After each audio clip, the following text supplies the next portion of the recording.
Hey, this is Chad with Munday Scientific and Microscope Marketplace.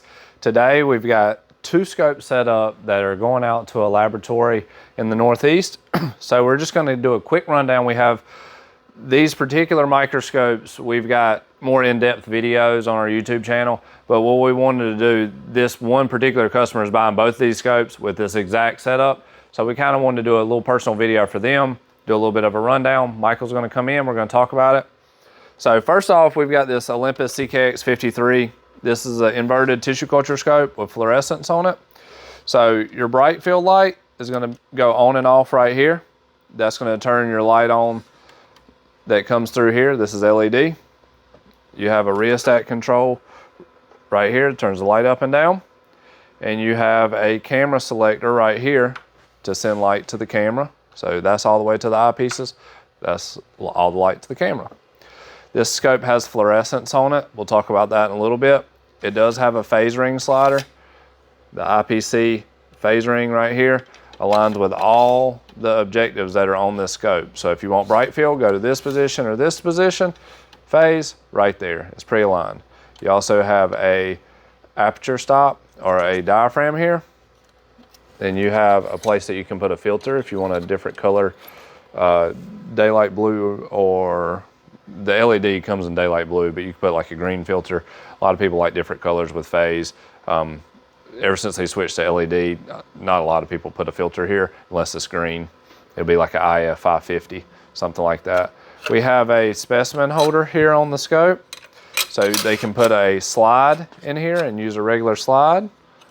If they want to use a dish, they can push the dish with their fingers, or they can put it in this holder. So right hand coaxial control on the stage. If you want to get rid of that, this is real easy. It flips right up, put your dish, push it around with your fingers, however you want to do it.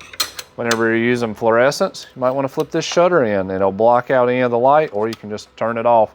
But you won't get any reflections off the top of this condenser with this in. Just flips in, flips out, just like that. You have extra stage tables for extra space on your stage platform here. So if you want to put something here, whatnot, and slide it around. You have some of your objectives right here. And what I really want to show down here is the turret. So this is where your fluorescent filters are. And this has a cool LED on it. This is a great system.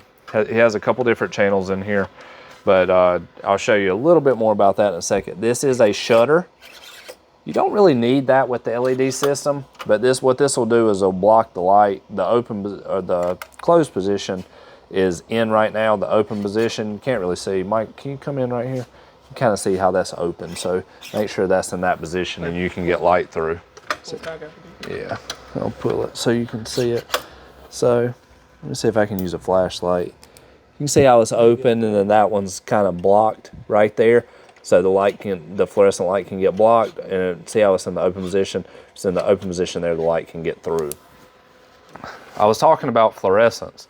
So this does have a cool LED P300 light on it. It's really easy. On and off button, turns the fluorescence on. You see the fluorescence shining through nice and bright. Mike, show the light. You see the blue light right there? There's the green light. So really, really nice system here. You can turn the intensity up with a controller. Show this over here, Mike. With a controller, you can turn the intensity up. You can change the modes. Background fluorescence. You can go to the standard white light, on and off. So you can leave this in the open position all the time, and instead of using the shutter, just turn it off. It's a great system, very, very user-friendly, super easy to use. As I said previously, if you need more information about this, we have a complete video on this particular scope that'll kind of show you everything else a little bit more in depth. So we're going to move over here. So this system was fully used, and it came with the cool LED, so they stuck with that. This system, one that didn't have a LED, it had a mercury on it, a mercury lamp socket, 12 volt, 100 watt. They wanted to upgrade to this X-Cite Mini Plus. This is a great system. I love this system too. So we're going to talk about that. On and off switch, turn it on, off. To turn the shutter off or cut it off, just press it. So notice how the light goes away and comes back on when I press that button. And then it also has an intensity control. So when it's on, notice those little lines. like a sun, and you can turn that up all the way to 100% intensity, and this thing is so bright. Both of these are great systems. I like both systems. They're both extremely popular. I don't think one's better than the other. I do sell these quite a bit more. They're in Canada, it's a little bit quicker lead time, and yeah, these are the ones I prefer, but they're both great, excellent systems. So we'll go ahead and cut that off. Filter turret here. So you can select whichever fluorescent filter you're using. This way, you have a shutter. So if you're not seeing light, fluorescent light coming through, and you know your filter cube's in, make sure that shutter's in the open position. That's one thing that is pretty standard that a lot of people will make a mistake on. If you want light to go to the camera, this pull rod has to be halfway out or all the way out. You have phase on this scope. They got fluorescence and phase. You got your phase turret here. Super easy to use scope. Very user-friendly, excellent microscope. We have a very in-depth video, lots of videos on the BX51, BX41, 43 fluorescent scopes. We have one with DIC on it with this X-Cite system, but just kind of do a quick little go through or a walkthrough for this customer.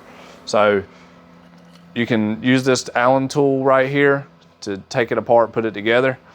To take the lamp house off and change the bulb, you're gonna put this in here, rotate that, and the bulb will come off on the back. Mike, show the lamp house back here. So there's the lamp house. It'll come off just like this right here. You loosen that screw, this comes off. You can change the bulb. So if you need to do some basic maintenance, we can send you other videos. So that's one thing, but we'll show you quickly how the image looks on the screen. So I'm gonna turn the fluorescence on. I've got my filter in there. I'm gonna dial it in. Nice, beautiful image. This camera right here, the Micron 5 Pro, works great in low light fluorescence, and it's a very inexpensive camera. It's priced around 1,600 bucks, but this is a workhorse for pathologists, or if you want to do some light fluorescent work, this is a great camera. So we put a brand new stage on here. Your rheostat here to turn the bright field light up and down. Other than that, it's pretty standard. So if you need more information, we can send you another link. There'll be a lot of links in the description and the description of this video.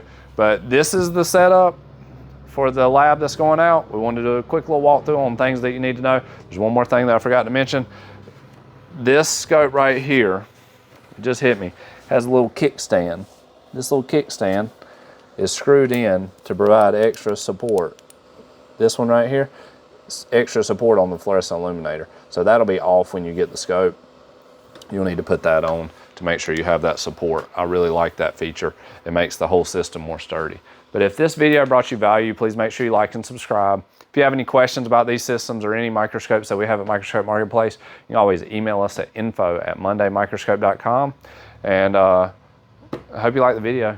If you need anything, just give us a call.